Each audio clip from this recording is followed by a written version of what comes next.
everyone. We're just gonna wait a few minutes for more people to join, and I'm just kind of like gathering my thoughts and everything. But if you guys wanted to start like commenting or asking questions or just your opinions, that's totally cool. I'm looking to have a discussion here, so.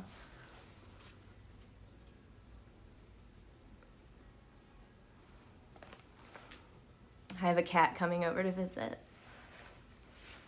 Can you guess which one it is? He just ate dinner, so he smells horrible, but he's cute.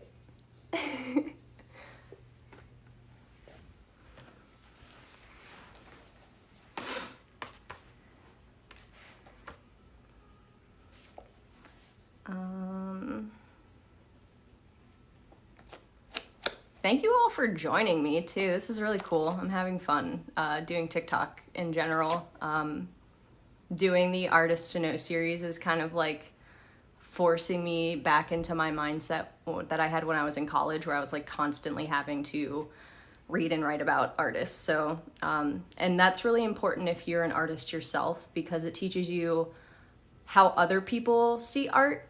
And then it can help you understand how to better visually verbalize what you're trying to talk about in your work.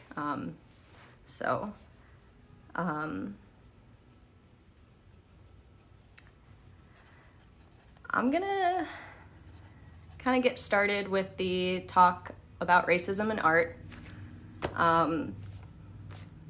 It's always a topic because it's in existence, unfortunately. All right, let's talk about Yayoi Kusama.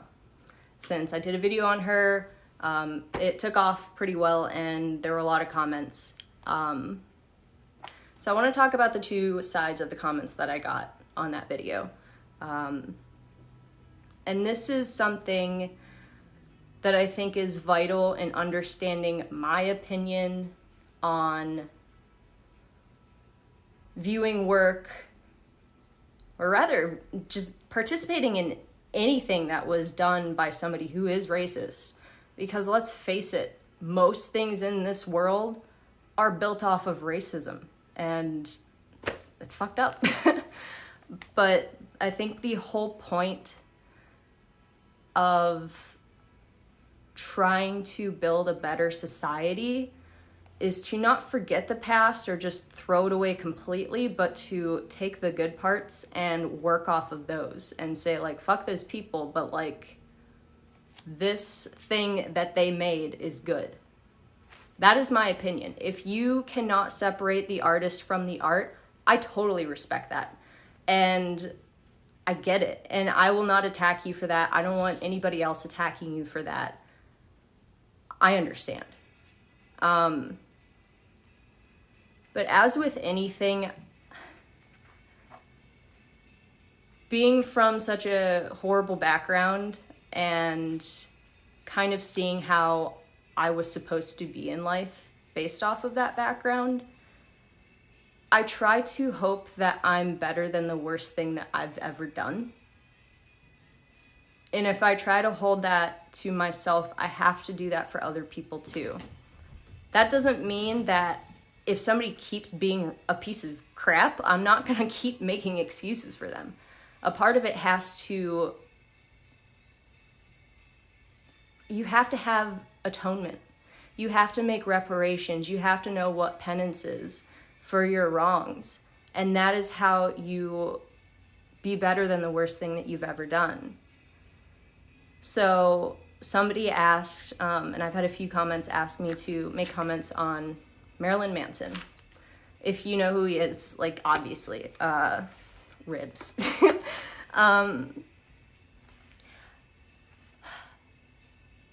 What he did, and again, like all of this is just coming out, so it's still like they're still using the term like allegedly and all of that. The allegations against him are horrific. And it's not really surprising either. I think for a lot of us in the goth community, like, yeah, like it makes sense. So I loved his music. And it's not like I'm automatically like, oh, I hate his music. I hate him. And I only hate him because he hasn't tried to make reparations. He's denied everything. And that in itself is violent and aggressive towards victims. And that can be carried across so many problematic characteristics in human, because let's face it, like, we are messy creatures. We have emotions and we harm each other. And sometimes we think we're in the right, and it takes us getting out of that headspace, that inherent misogyny or misogynoir or racism or anything, xenophobia. Like it's funny too when people say like you can't like, I feel like there's a lot of people who want to throw art away because the artist was racist, like Yayoi Kusama. I think that is a dangerous thing to do. And it's kind of ridiculous as well, because everything, like what you're watching this on, your phone is built off of racism. Like, they go into Africa and mine things for your phone. So that is problematic, and that is something that we have to change. But we can't deny that phones, iPhones, or Androids, or anything like that have been beneficial.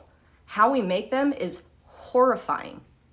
Not right, needs to change. But that doesn't mean we just, like, forego it. It means we build off of it. We go in another direction with that same concept. So the same thing can be said about any kind of art. And somebody, Sari, my mutual friend Sari, sent a video on the comment, or sent a comment of a video talking about like music theory and how we've based that off of very racist people, white supremacy. And the idea is we don't throw it away, like we just adapt to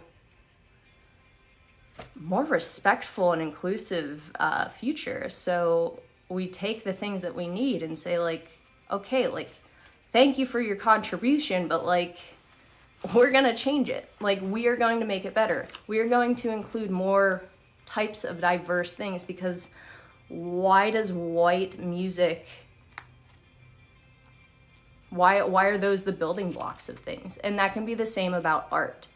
If you're going to art school, if you're interested in art, if you are an artist, please take an African art history course. That was my absolute favorite class that I've ever taken in my entire life. And it's ridiculous that we just keep basing everything off of white as default. It's not right. That's not how it should be. So, back to Yayoi Kusama. I don't like using the word but, because it sounds like I'm trying to justify her racism because she's a good artist. I think the two things exist side by side. There's no denying that her work was influential in so many ways, like art as use of expression and coping with mental health. Like she made work about hallucinating as a child and throughout her life. And when she attempted suicide, like all of that. She laid groundwork for women and Asian people being taken seriously in a very male-dominated city, which was like the epicenter of art at the time. Those things are amazing, and you cannot deny that. That does not excuse her saying horrible things about the smell of people of color, or denying them of jobs by saying they can't interview her. That's not right. So you have to take what you can from the good and strip away everything else, because unfortunately, you know, like, we can't love her as a person entirely because she doesn't want to move forward. She doesn't want to make reparation. She doesn't want atonement. That's, you know, like, that's just how I feel about it. But, sorry, just changing music. Those are very important. Reparations and atonement, if you're going to move away from racism, from inherent racism. And I think it's really important, even if you think you're an ally, you do racist things. You have prejudiced thoughts and actions. Like, you just do. We're built in a society that perpetuates it, unfortunately. So if you want to better yourself and be more empathic and empowering to people who society has placed at the bottom of the barrel, you need to understand your own prejudices and racism and where they came from and recognize those patterns and behaviors. So if we look at Yayoi, she's from Japan, which does not have a high population of Black people. And then she moved here. I think she moved to like somewhere on the West Coast, like Northwest Coast, Oregon or Washington or something like that. And then she moved to New York City. And this was in the 60s when civil rights were, you know, being fought for. There were a lot of riots in New York City. In the 70s, it got even worse, and police brutality was ridiculous. There was poverty. So, yeah, Yayoi saw a lot of things that she talked about in her book, and she talked about them in a horrible way. But she did see that. She did see that violence, and it was from a certain demographic because they were fighting for their rights. So you have to understand, like, okay, if somebody is acting up, like, why? You know, like, if you're a white person and you think that, like, all of these BLM protests were just causes of violence, why? You know, like, what was the message? You know, if there's obviously a problem, you know, these people aren't just like, I'm gonna go ruin everybody's day and, you know, like, no, like, people are dying. So with anything, you have to kind of work back and understand it. And it's easy to wipe off racism as just like your racist end of story. You have to think about, why are they racist? Because if we're going to try to make the world a better place, we have to eradicate that. And unfortunately, it's not easy. And it requires delicate hand and delicate influence. And I wish it didn't. I wish we could just smack people and say, okay, you're done with that. Move on. But I grew up on the Mason-Dixon line. Like, I went to school with somebody who bragged that his parents met in the KKK. That is this country. That is America. So, there's that. I'm going to talk about one more thing, and I'm going to, like, go through comments and everything, because I'm like, talking a lot. But somebody had asked to have me comment on, hang on, let me bring it up. Vanessa B. Croft. You might know her if you are at all familiar with Kanye West. I've never delved into that because I just don't really like Kanye West, personally. No hate if you do. It's totally fine. But she is an artist who basically uses, like, skin tone as her subject and the myriad of things that go around that. And she uses a bunch of different models. They're usually skinny. and kind of like she like organizes them based on skin tone, kind of like in like a Pantone booklet or something. And okay, but then she moves on to blackface. Like, she will paint white models like black, like as this. And if you're interested in reading a really good article about how I feel about her, I didn't write it, but like I 100% agree with this writer's stuff, go to hyperallergic.com. Also a great resource for like any kind of art articles if you're like looking to read like short little stories and everything about, you know, criticism, reviews on pieces or artists or shows, whatever. Yeah, Hyperallergic. It's an amazing resource. The person who started, she's amazing. I love her writing so much. I met her once and she's really cool. So, but back to Vanessa B. Croft. She is the type of person who likes to use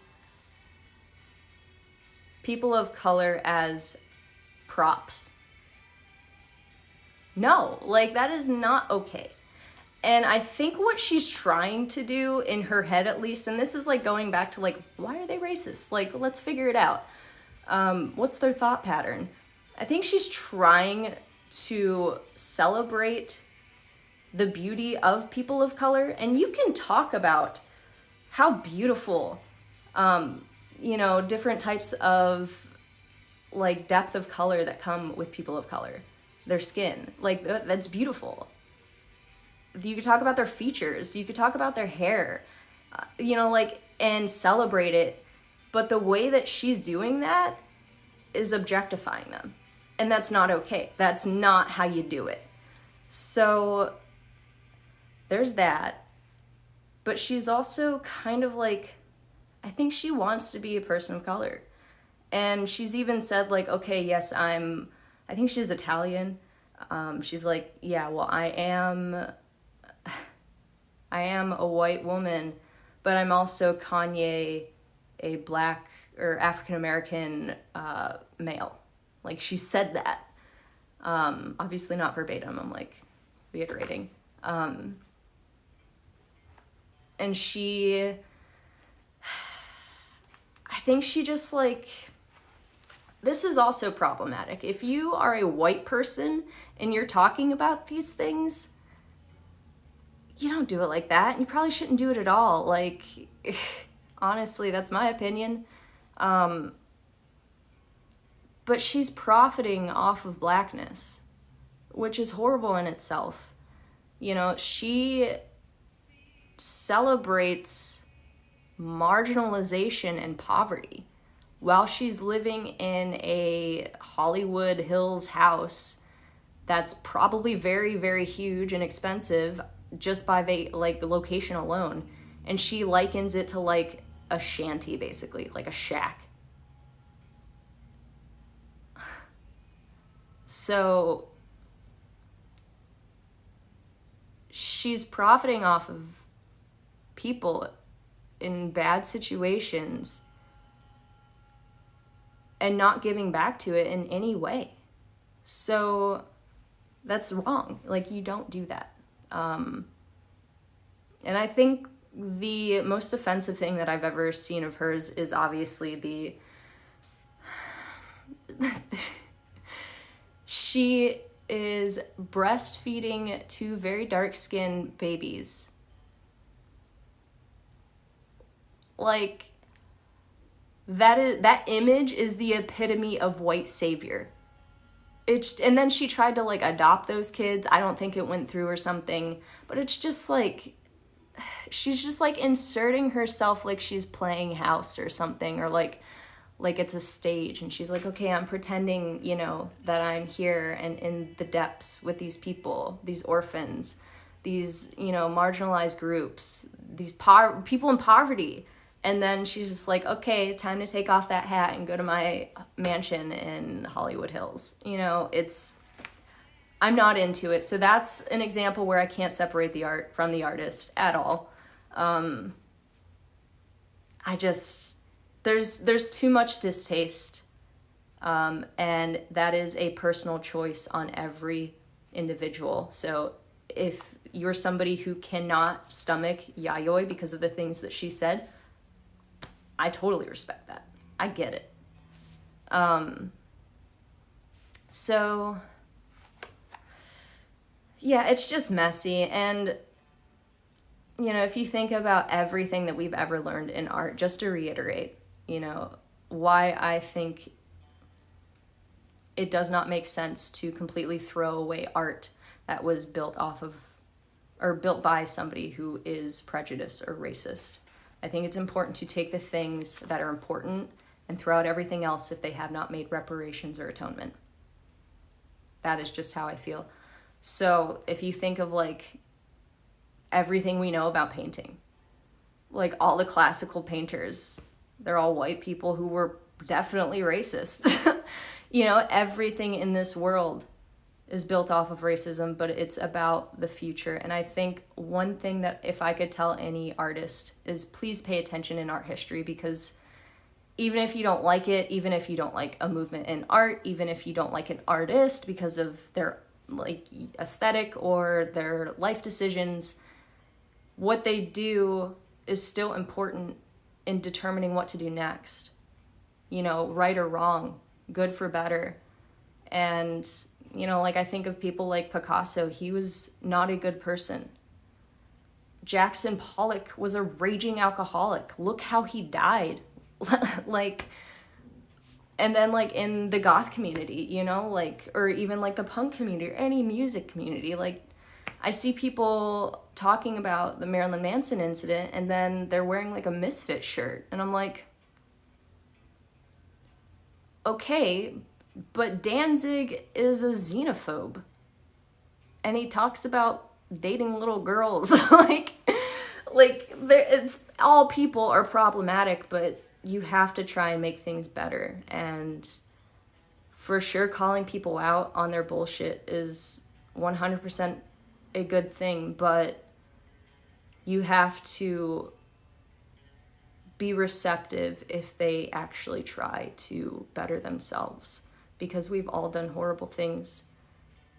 We all have inherent racism and prejudice, even if we don't realize it, even if we think we are an ally. So I'm gonna read through the comments. There's so many of them.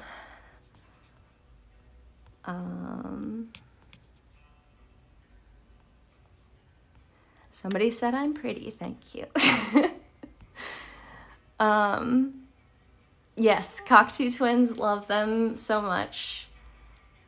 I'm not sure, somebody asked what was her name again, I'm not sure. It's either Yayoi Kusama or Vanessa B. Croft, who I was talking about. Yeah, Hyperallergic is so good.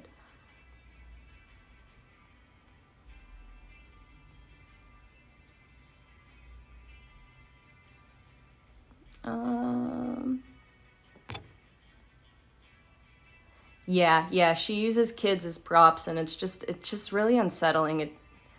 And that's an important thing too. If you're an artist and if you're trying to make something that in your head means something and it's not coming out that way, like don't be defensive about that. Like listen to people, even if it's like, even if you just have to tweak something small, like it's still better, you know, and that's the whole point of everything.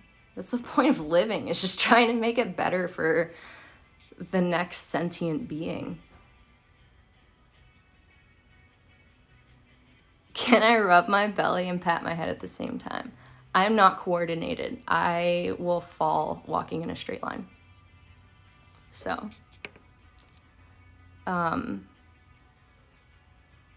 yeah, the misfit thing is hard. Like I still am. Like that's the thing. Like screw Danzig and his xenophobic views, but like his music is definitely special to me.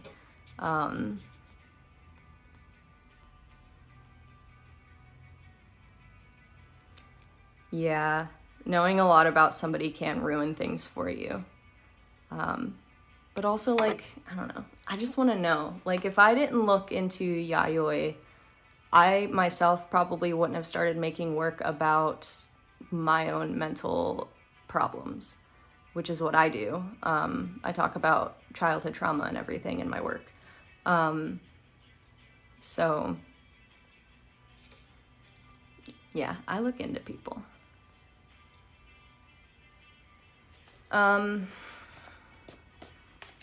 More talking about racism in art for a little bit, and then I'm gonna go eat dinner because I'm kind of hungry.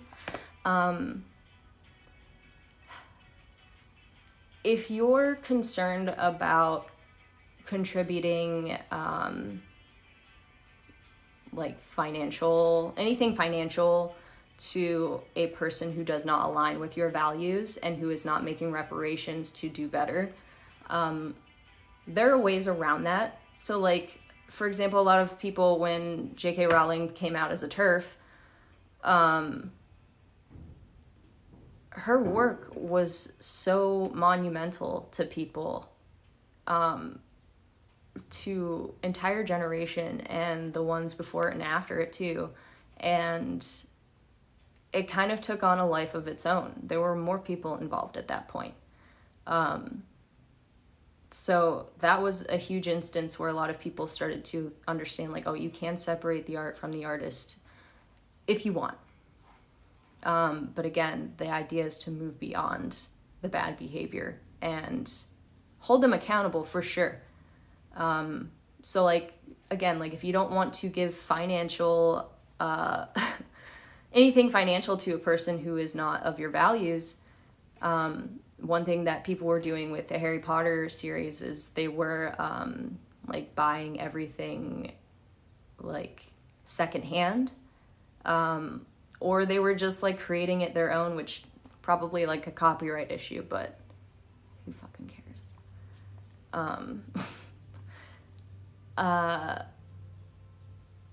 And so with art, sometimes it's kind of unavoidable, like, especially if you go to, like, a museum or a gallery that has paid access. So, like, a lot of people were talking about the Mattress Factory with Yayoi Kusama, and that is a place where you can't just select certain exhibits that you pay for. You pay for the whole thing. So if you've ever been there, you know, there's that. But there are definitely places where they have, like, mass exhibits that are gated off that you have to have, like, a ticket for. So, like, my museum in my city is free, and then the special exhibitions are paid for. So then you could pick and choose. But unless you're, like, buying at auction and you have millions of dollars, like, it doesn't matter. And somebody like Yayoi, she's, like, in her 90s and she lives in, like, a mental health facility. Like, she doesn't care about your money. But for sure, for smaller artists, like, if somebody local in my city came out doing horrible things, they're not getting my money. That's totally unacceptable. So yeah, there's ways to work around it if you don't want to give support to those types of people, for sure.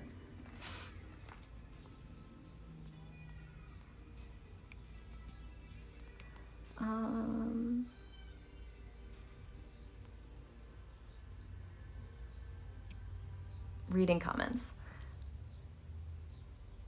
I'm glad you guys are learning about art from my page. I really I love it, if you haven't noticed. And it's helped me so much in so many different aspects in my life, especially mentally and emotionally. And I have social phobia, diagnosed social phobia, and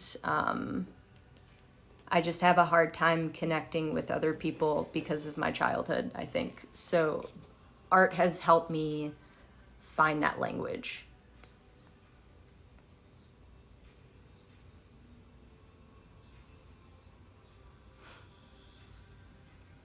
Somebody asked what was the issue with Yayoi. So if you're interested, don't buy her book, but just like Google racism Yayoi Kusama, and basically she said a lot of horrible things in her autobiography about people of color.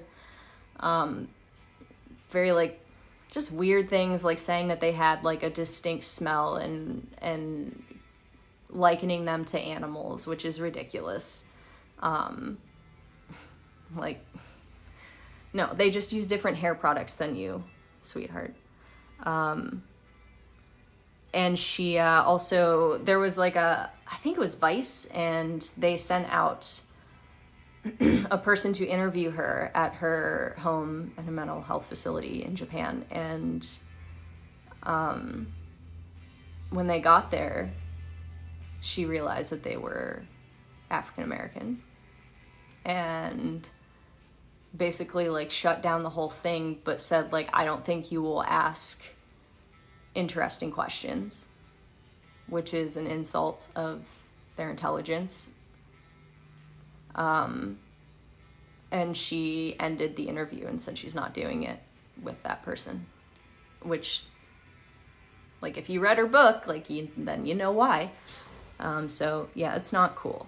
And that like actually is racism. You are denying a job to a person of color because of their skin.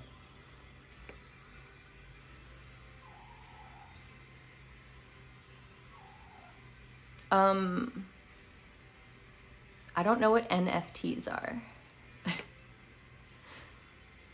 So, if you could elaborate. My cats are crying. They look very spicy. Kevin might want to come back. He's thinking about it. Come here. Oh, he's so fat. He's not fat, he's just like muscly, so he's very heavy.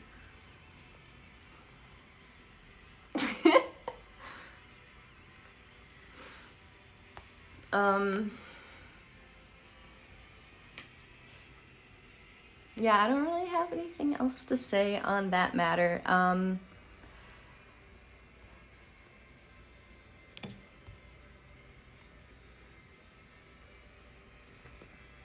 Yeah, low quality questions, which is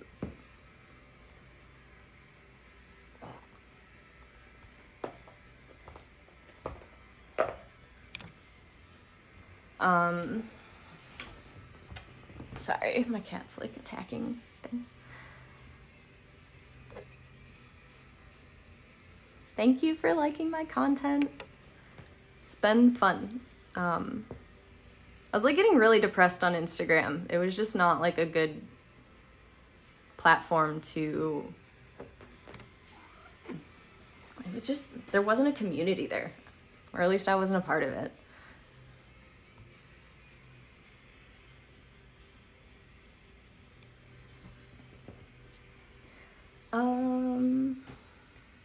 I think I'm gonna go pretty soon. Sorry, my like comments are like lagging, so I'm like getting chunks of them at a time.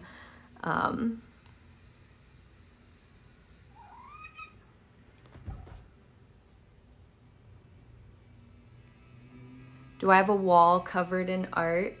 No, this is a window. I'm in my living room.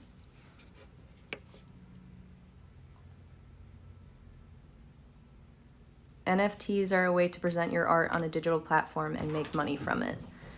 I don't know, I've never thought about it. Usually I just like, up until TikTok really, well, up until the pandemic, I guess, I was just showing in galleries in my city, participating in zine fairs. I've got some friends who are pretty successful in the New York scene, and so I'll like take trips out there every often. So then the pandemic happened, and now it was like a whole new, like, okay, how do I still be an artist, but like on the internet?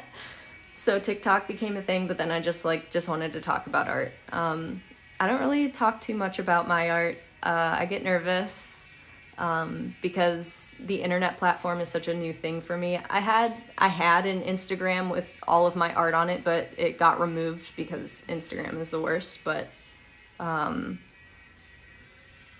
I might start figuring out a different way to show and sell my work, so I'll look into it.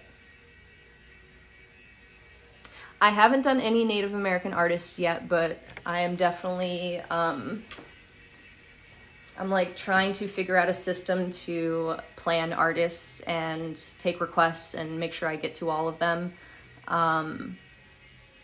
And a part of that is making sure that I'm doing a pretty diverse set of artists. So Native Americans are for sure something that I want to cover for artists. And also, like, if you have any recommendations, like, it takes me a while to go through them, but I do read them and like note them and like try to like get to them eventually. But I've been going through like a bunch of bad things with my health and personal life, so I've just been like lagging lately. But thank you for sticking around.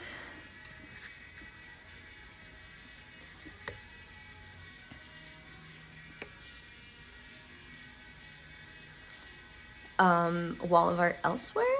No, I actually don't have anything like in my house art-wise hanging up. Like I have like sticks and like pieces of paper folded into things that I hang up. I don't know. My friends think my house is very bare. They're like, "Oh, did you just move in?" I'm like, "No, I've been here for almost 5 years."